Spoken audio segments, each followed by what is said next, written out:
ओम श्री गणेशाय नमः। आप सभी का हमारे YouTube चैनल पर हार्दिक स्वागत है।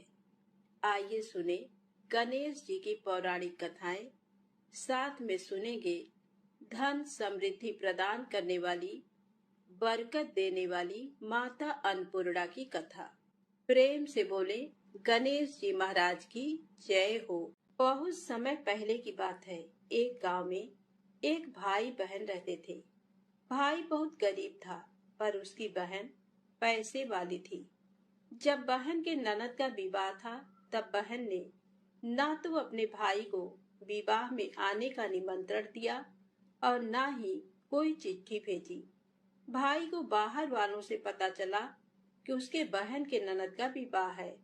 भाई ने अपने गांव वालों को बताया। तब गांव वालों ने अपने घर से चुनरी, बिछिया और साड़ी जैसा जिनसे बन पड़ा कन्या के लिए दिया। भाई सारा सामान लेकर बहन के गांव पहुंचा।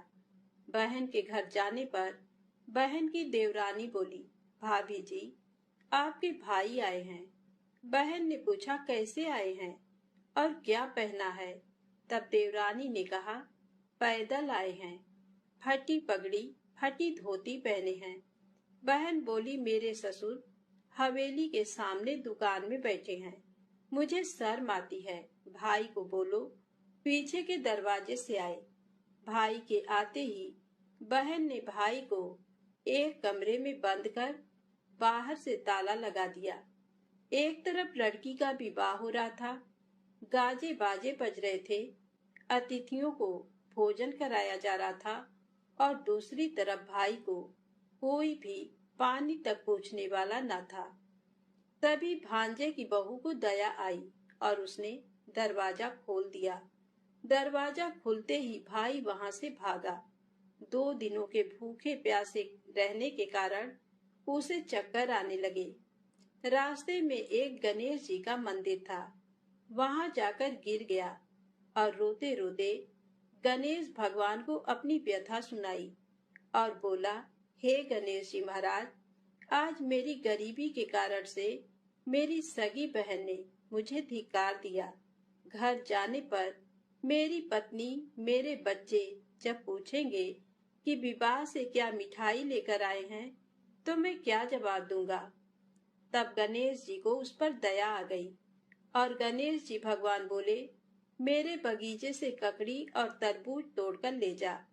तब भाई ने ककड़ी तोड़कर झोला भर लिया और अपने घर गया। घर जाते ही बच्चों ने पूछा, पिताजी, बुआ के यहाँ से हम लोगों के लिए क्या लाए हैं? झोला खोलते ही छोटे तरबूज सोने के गेंद में बदल गए। बाकी तरबूज काटे तो उनमें से हीरे मोती निकले। पत्नी बोली, आप बहन के घर से इतना कुछ क्यों लाए? आपकी बहन ने हम लोगों को बहुत ज्यादा दे दिया है। भाई ने कुछ भी जवाब नहीं दिया। गणेश भगवान की कृपा से उनके दिन बदल गए। भाई का काम धंधा जोरों से चलने लगा।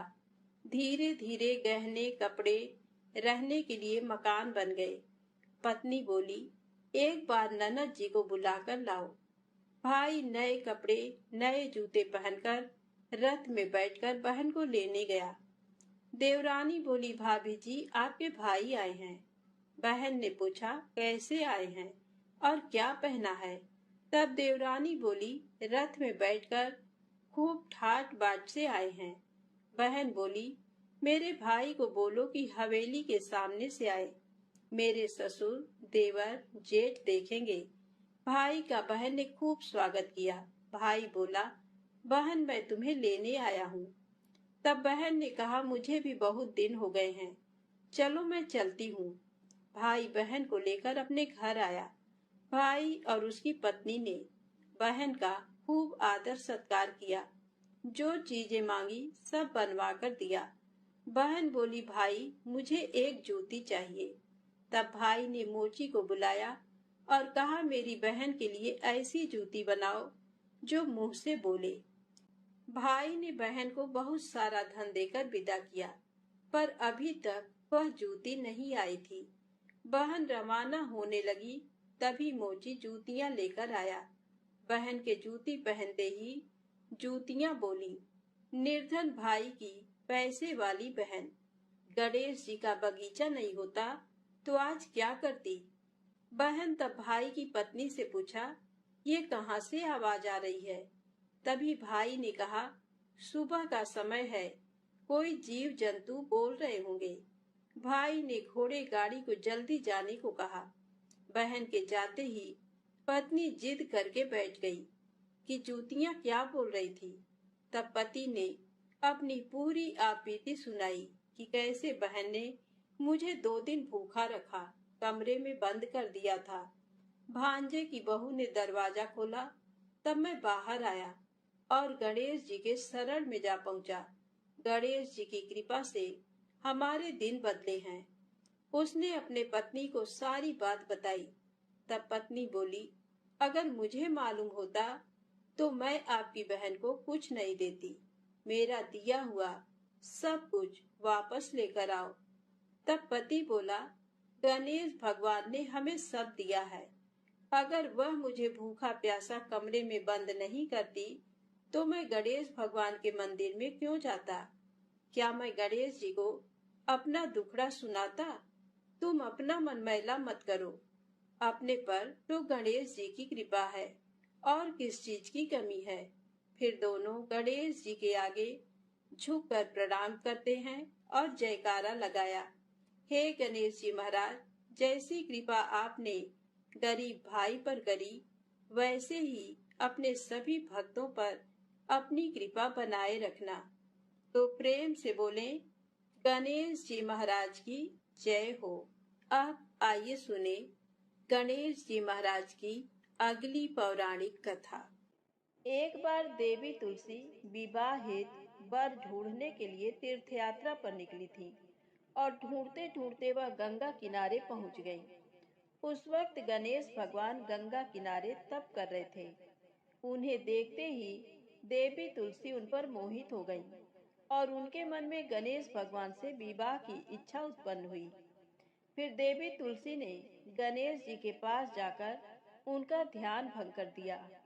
आंखें खोलने के बाद गणेश भगवान के सामने देवी तुलसी खड़ी थी, लेकिन सामने एक स्त्री है, इसलिए अपने क्रोध को नियंत्रण में रखकर गणेश भगवान ने पूछा, आप कौन है देवी और मेरा ध्यान भंग करने का क्या कारण है। जवाब में देवी तुलसी ने अपने परिचय के साथ गणेश जी से विवाह की बात कर ली। उत्तर में गणेश जी बोले, देवी मैं ब्रह्मचारी हूँ, उस वजह से मैं विवाह नहीं कर सकता। अपने विवाह प्रस्ताव के लिए ना सुनने के बाद देवी तुलसी क्रोधित हो गई और उन्होंने गणेश जी को श्राप दे दिया कि उनका ब्रह्मचर्य टूटेगा और उनके 2 विवाह होंगे। इस बात पर गणेश भगवान भयंकर क्रोधित हो उठे, क्योंकि एक तो वह स्त्री है, इसीलिए ध्यान भंग करने पर भी गणेश जी ने कुछ नहीं कहा और इतनी विनम्रता से बात करने पर भी उन्हें श्राप दिया गया। फिर गणेश जी ने भी देवी तुलसी को श्राप दिया कि तुम्हारा विवाह शंखचूर्ण नाम के असुर के साथ होगा। एक देवी होकर भी उनका विवाह एक राक्षस से होगा। ये जानकर देवी तुलसी विचलित हो गईं और विनायक जी से इस कठोर श्राप से मुक्ति दिलाने की क्षमा याचना करने लगी। फिर गणेश जी को तुलसी देवी पर दया आ गई। वह बोले कि मेरा श्राप तो बदल नहीं सकता, वह तो सच होकर ही रहेगा, लेकिन अगले जन्म में तुम एक पेड़ बनोगी और भगवान महाविष्णु जी को अत्यंत प्रिय होगी। उनकी पूजा में भी तुम्हारा एक महत्वपूर्ण स्थान होगा और कलयुग के इंसानों को तुम मोक्ष का मार्ग दिखाओगी। लेकिन तुमने मेरा तप भंग किया है और मुझे ब्रह्मचारी होकर भी 2 विवाह का श्राप भी दिया है, इसलिए मेरी किसी भी प्रकार की पूजा में तुम निश्चित होगी। इस प्रकार देवी तुलसी गणेश भगवान की पूजा में निषिद्ध हो गई। तो प्रेम से बोले, गणेश जी महाराज की जय हो। अब आइए सुने गणेश जी के विवाह की कथा। गणेश भगवान का मुख हाथी का है और एक दांत टूटा हुआ है। इन्हीं दो कारणों की वजह से उनका विवाह नहीं हो पा रहा था। इस बात से गणेश महाराज अक्सर नाराज रहा करते थे। एक दिन एक देवता के आग्रह पर विनायक जी उसके विवाह में अपनी उपस्थिति दर्शाने गए थे। विवाह स्थल पर पहुंचने के बाद कुछ देवताओं ने मिलकर गणेश भगवान का समय पर विवाह न होने के कारण उपहास किया, जिससे गणेश जी बहुत ही अधिक नाराज हो गए। उसी दिन उन्होंने ठान लिया कि जब तक मेरा विवाह नहीं होता तब तक मैं किसी भी देवता का विवाह नहीं होने दूंगा। गणेश भगवान के पास विवाह और अन्य संदेश लाने का काम उनके प्रिय वाहन मूषक राज करते थे। अब मूषक राज जब भी किसी देवता के विवाह का समाचार लाते, तब गणेश जी उसे आदेश देते और मूषक राज अपनी सेना के साथ जाकर उस विवाह के मंडप को गिराकर तहस नहस करते एवं बारातियों को भी भगा देते। इस तरह गणेश जी और मूषक राज की मिली भगत की वजह से किसी भी देवता का विवाह नहीं हो रहा था। गणपति जी के व्यवहार से तंग आकर सभी देवी देवता भगवान शिव और माता पार्वती जी के पास पहुंच गए और इस विराट समस्या का समाधान मांगने लगे। भगवान शिव और माता पार्वती ने कहा कि इसका हल तो आपको केवल ब्रह्मा देव जी के पास ही मिल सकता है। कृपा करके आप ब्रह्मलोक को जाएं। माता पार्वती और महादेव को प्रणाम करके सभी देवी देवता ब्रह्मा जी के पास प्रकट हुए। देवताओं की समस्या को ठीक से सुनने के बाद ब्रह्मा जी ने अपनी योग शक्ति से दो कन्याओं का निर्माण किया। कन्याओं का नाम था रिद्धि और सिद्धि। वह दोनों ब्रह्मा जी की मानस पुत्रियां थीं। उन्हें लेकर ब्रह्मा जी गणेश महाराज के पास गए और उनसे अपनी पुत्रियों को ज्ञान एवं शिक्षा प्रदान करने का निवेदन करने लगे। ब्रह्मा देव जी का मान रखने के लिए एक दंत भगवान ने रिद्धि और सिद्धि को शिक्षा देना आरंभ किया। फिर उस दिन के बाद से जब भी मूषक राज किसी विवाह की खबर लेकर आते हैं, उस वक्त रिद्धि और सिद्धि गणेश जी को अपनी बातों में उलझाकर रखती थी। इस तरह गणेश जी का ध्यान किसी और विषय पर रहता और दूसरी तरफ देवताओं की विवाह संपन्न हो जाते। एक दिन बुद्धि के देवता भगवान गणेश जी को ये बात समझ आ गई, लेकिन उनके क्रोध में आने से पहले ही ब्रह्मा देव अपनी दोनों पुत्रियों के साथ वहां पर प्रकट हुए। रिद्धि और सिद्धि को सामने देखते ही गणेश जी का क्रोध बढ़ने लगा, किंतु विनायक जी के मुख से कोई भी शब्द निकलने के पहले ही भगवान ब्रह्मा देव ने कहा, हे गणेश जी, आपने स्वयं ही मेरे पुत्रियों को शिक्षा दी है और अब मुझे इन दोनों के विवाह योग्य कोई वर नहीं मिल रहा है। मेरी आपसे विनती है कि आप ही रिद्धि और सिद्धि से विवाह करके मुझे धन्य कीजिए।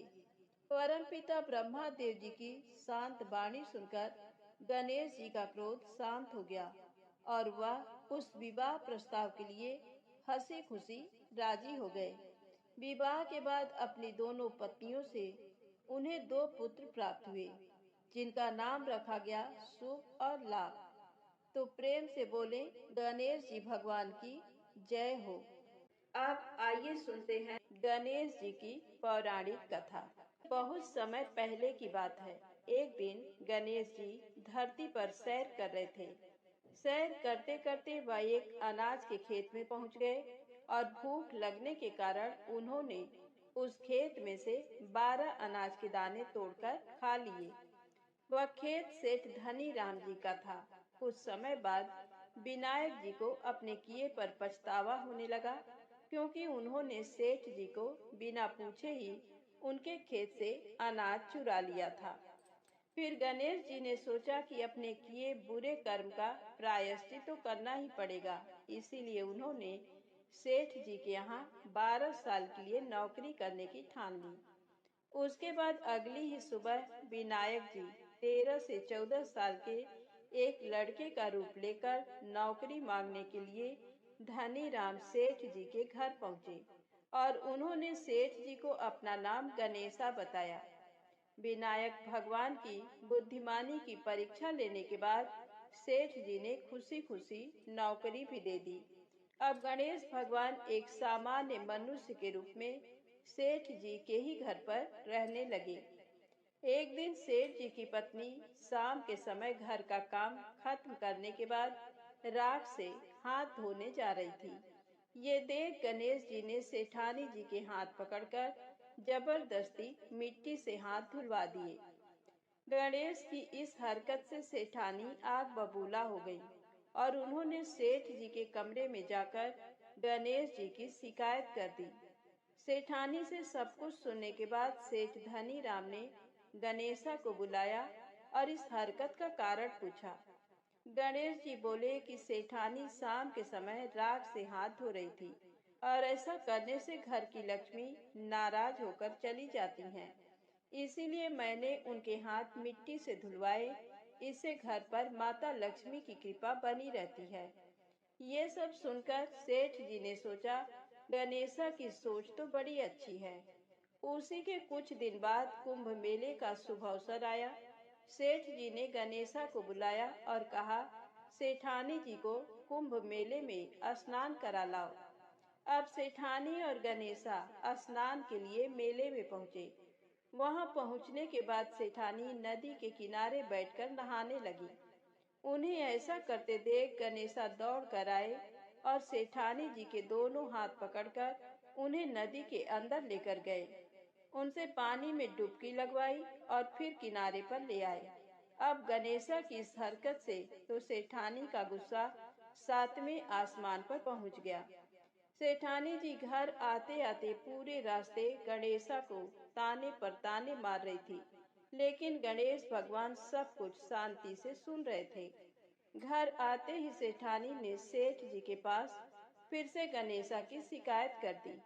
सेठ जी ने तुरंत ही गणेशा को बुलाया और पूछा, तुमने ऐसा क्यों किया? गणेश जी बोले, सेठ जी, सेठानी नदी के किनारे बैठकर गंदे पानी से नहा रही थी। मैंने इनको बीच नदी में ले जाकर साफ पानी में डुबकी लगवाई। ऐसा करने से उन्हें अगले जन्म में बहुत बड़ा राजपाट और वैभव मिलेगा। सेठ जी ने सोचा कि गणेशा के विचार कितने अच्छे हैं, मेरे परिवार का भला सोचता है। कुछ दिन बाद सेठ जी के घर पर पूजा थी। पंडित जी आने के बाद सेठ जी ने गणेशा से कहा, जाओ और सेठानी जी को बुला कर लाओ। सेठ जी के आज्ञानुसार गणेश जी सेठानी को बुलाने गए। उस वक्त सेठानी काली चुनरी ओढ़कर कमरे से बाहर आ रही थी। ये देखते ही विनायक जी ने वह काली चुनरी उतारकर फाड़ दी और कहा कि पूजा के लिए लाल रंग की चुनरी ओढ़कर आइए। अब सेठानी बहुत ज्यादा नाराज हो गईं और गणेशा पर चिल्लाने लगी। वो आवाज सुनकर सेठ जी वहां पर भागते हुए आए और पूछा कि क्या हुआ। तब सेठानी बोली, गणेशा ने मेरी चुनरी फाड़ दी। फिर सेठ जी ने भी गणेशा को बहुत डांटा। जवाब में गणेश जी ने कहा कि सेठ जी, पूजा में कभी काला वस्त्र नहीं पहनते, इससे शुभ काम सफल नहीं होते, इसीलिए मैंने ऐसा किया। सेठ जी ने सोचा कि गणेश है तो बहुत ही समझदार। इसी तरह लीला रचाते हुए उसी घर में गणेश जी के 12 साल बीत गए। फिर एक दिन सेठ जी ने नया कारोबार शुरू करने से पहले घर में पूजा रखी थी। पूजा करते करते उनको याद आया कि पूजा की सामग्री में गणेश भगवान की मूर्ति तो है ही नहीं। तब उन्होंने अपने नौकर गणेशा को पूजा घर से भगवान विनायक जी की मूर्ति लाने के लिए कहा। गणेशा बोला कि मुझे ही मूर्ति समझकर पूजा में विराजमान कर लो, आपके सारे शुभ काम सफल हो जाएंगे। ये बात सुनकर सेठ जी गुस्सा हो गए और बोले, गणेशा, तुम अभी तक सेठानी से मजाक करते थे, अब मुझसे भी करने लगे हो। उत्तर में गणेश जी ने मुस्कुराते हुए कहा, नहीं सेठ जी, मैं मजाक नहीं कर रहा, मैं सत्य वचन कह रहा हूँ। इतना कहने के बाद नौकर गणेश ने अपना असली भगवान स्वरूप धारण कर लिया। साक्षात गणेश भगवान को सामने देखते ही सेठ और सेठानी उनके चरणों में लीन हो गए और उन्होंने अपनी पूजा संपन्न कर ली। उसके पश्चात गणेश जी देखते ही देखते अंतर ध्यान हो गए।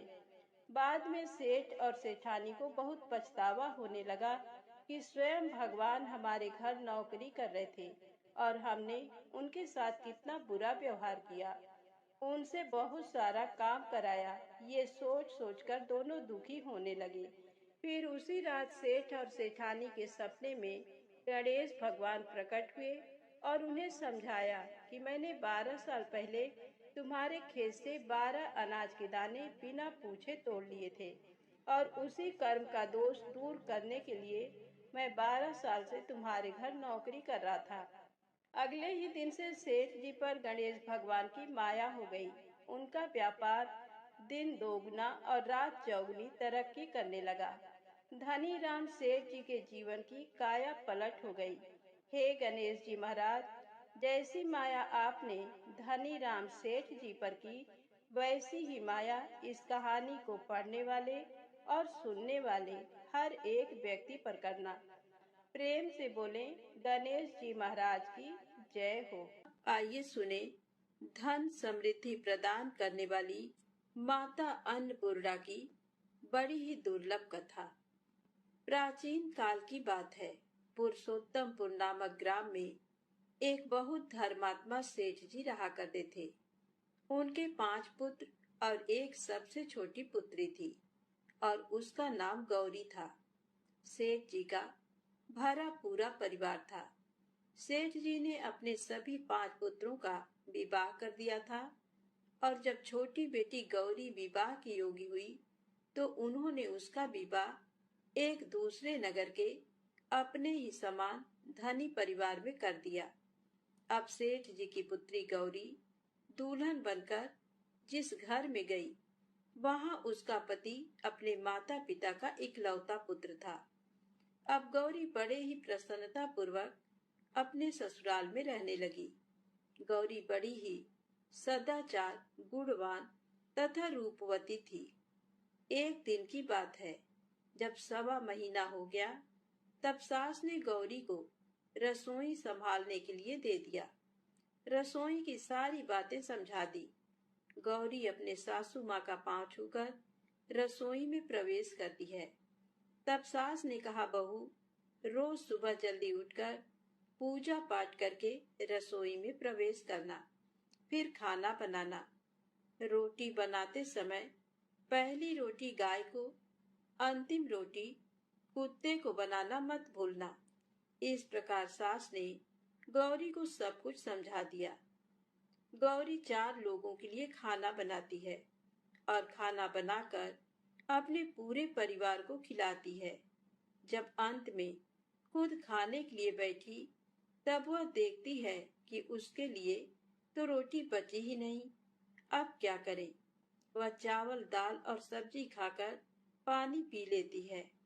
अब जब शाम होती है, तब गौरी ने सुबह से ज्यादा आटा लगाया और रोटी सब्जी बनाकर रख देती है। जब रात्रि में सब लोग खा लेते हैं, तो फिर से जब गौरी खाने के लिए बैठी, रोटी का डब्बा खोलती है तो उसमें एक भी रोटी नहीं थी। ये देखकर उसे बड़ा ही आश्चर्य होता है कि उसने तो सुबह से भी ज्यादा आटा लगाया था, लेकिन रोटियां बची ही नहीं। अब वह सिर्फ सब्जी खाकर पानी पीकर सो जाती है। अगले दिन फिर उसने कल से 2 गुना ज्यादा आटा लगाया और रोटियां बनाई, लेकिन फिर से उसे रोटी नहीं मिली। सभी रोटियां खत्म हो गई थी। अब उस दिन भी आधे पेट खाना खाकर ही उसे रहना पड़ा। इसी प्रकार गौरी चाहे जितना भी आटा लगाती, रोटियां उसे नहीं बचती। ये हर रोज का काम हो गया था। वह सोचने लगी, आखिर कौन नहीं चाहता कि मैं रोटियां नहीं खाऊं, मेरा पेट ना भरे। गौरी इस आस में आटा ज्यादा गूंथती थी कि किसी न किसी दिन तो उसे रोटियां मिलेंगी, किंतु ऐसा नहीं होता है। ऐसा करते करते वह बहुत कमजोर, दुबली पतली हो गई। तो दोस्तों, ऐसे ही एक दिन की बात है, जब गौरी रसोई में सब्जियां काट रही थी, तो गलती से चाकू से उसका हाथ कट जाता है और वह रोटियां नहीं बना पाती। तो उसकी सासू माँ ने कहा, बहू रहने दो, आज मैं रोटियां बना देती हूँ। तो गौरी ने कहा, नहीं सासू माँ, आप आटा लगा दीजिए, मैं रोटियां बना दूंगी।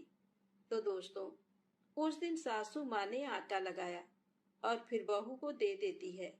बहू रोटियां बनाकर तैयार कर देती है।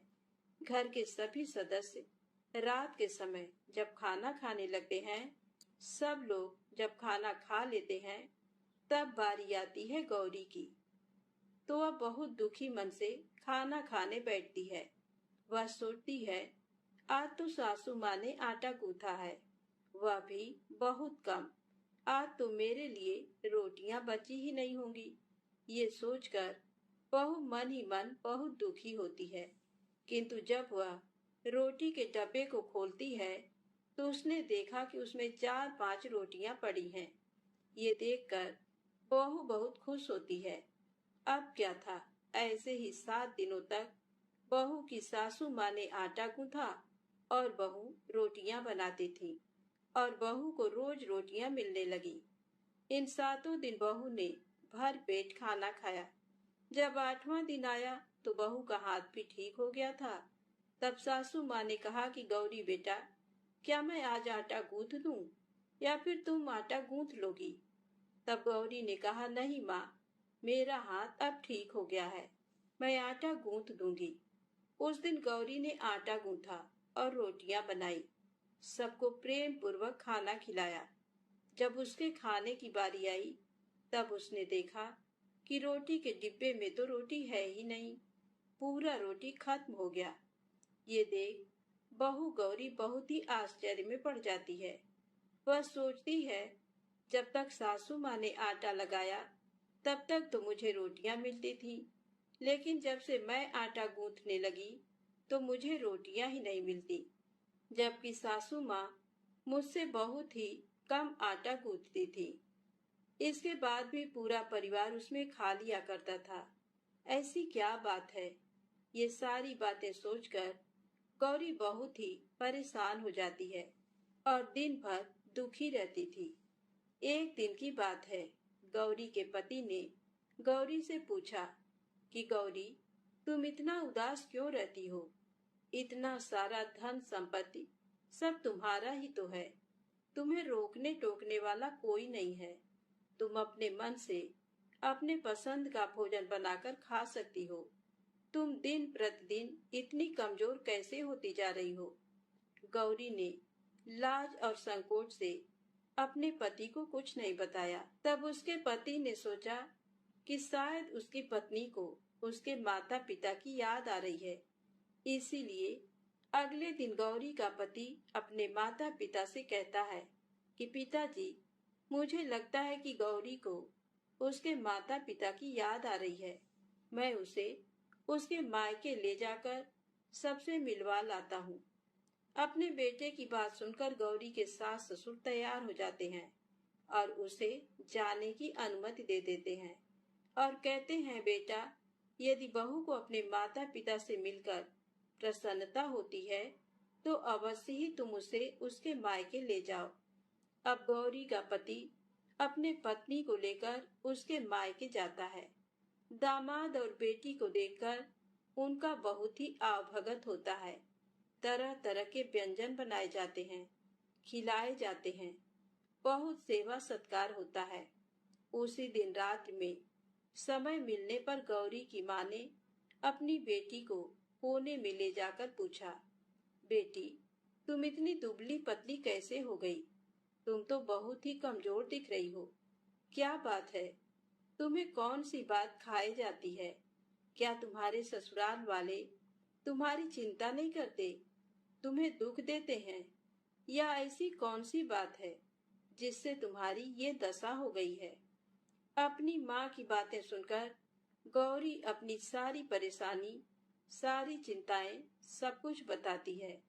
अपनी बेटी की बात सुनकर गौरी की माँ ने कहा, बेटी, हमें लगता है माता अन्नपूर्णा तुमसे नाराज हो गई हैं। इस विषय में तो मैं कुछ नहीं कर सकती, क्योंकि तुम्हारे ससुराल में हमारा बोलने का कोई अधिकार नहीं है। इसीलिए मैं तो कहूंगी कि तुम यहाँ से जाने के बाद इस विषय में अपने सास और ससुर से बात करना। वही कुछ हल बताएंगे और तुम्हारी समस्या का समाधान होगा।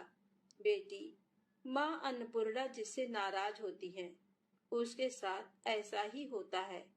अब अपनी माँ की बातें सुनकर गौरी निश्चय करती है कि वह सारी बातें अपने सासू माँ से कहेगी।